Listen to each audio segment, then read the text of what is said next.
حبايبي عاملين ايه؟ وحشتوني. اخباركم ايه؟ تعالوا مع بعض نعمل شويه كبده بالرده كده، انما ايه، حاجه تحفه. يلا بينا. مبدئيا بقى الكبده مش بتتغسل، بس انا بغسلها باللبن مش بالميه. لو غسلتيها بالميه هتزفر وهتبقى ريحتها زفاره ومش حلوه. هنحط عليها شويه لبن ونشطفهم كده وخلاص. بصوا بقى يا حبايبي، كوبايه صغيره كده من اللبن هروح احطها عليها وشطفها كده بيها وخلاص. بس كده بعد ما شطفناها باللبن هنحط عليها ايه؟ هنحط عليها معلقه ميه بصل، معلقه واحده بس. 5 فصوص توم مفرومين، انا عندي التوم مفروم في الفريزر، فتقريبا 5 فصوص توم. ومعلقه واحده من الهريسه. الهريسه دي هتلاقوها على القناه على فكره، انا كنت عاملاها قبل كده.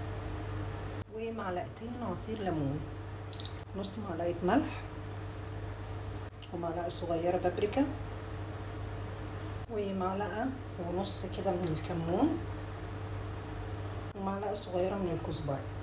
نسيبها بقى براحتها خالص في التلاجة، نغطيها طبعا ونسيبها براحتها خالص في التلاجة لغايه ما نعمل لها الكفر اللي احنا هنغطيها بيه.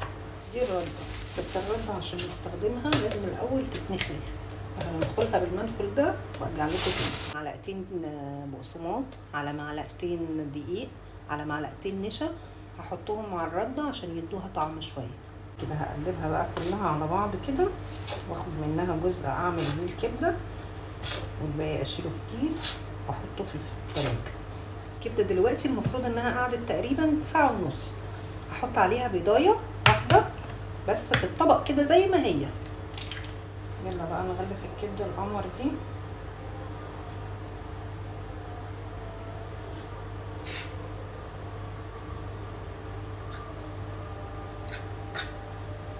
بقى نعمل شويه سلطه كده في السريع. السلطه يا جماعه مش بتتقلب وتحط عليها ليمون غير لما تيجي تقدميها. هنا بقى نعمل شويه بطاطس محمره كده جنب الكبده. انا مش هعمل مكرونه على فكره، انا قلت هعمل بطاطس محمره عشان حمزه بيحبها.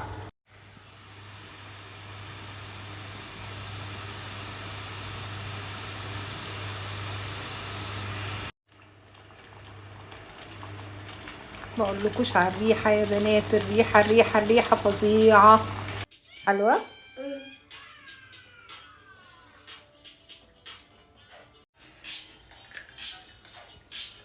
احنا هنقف ناكل في المطبخ. هنقف ناكل في المطبخ. سخنة سخنه معلش.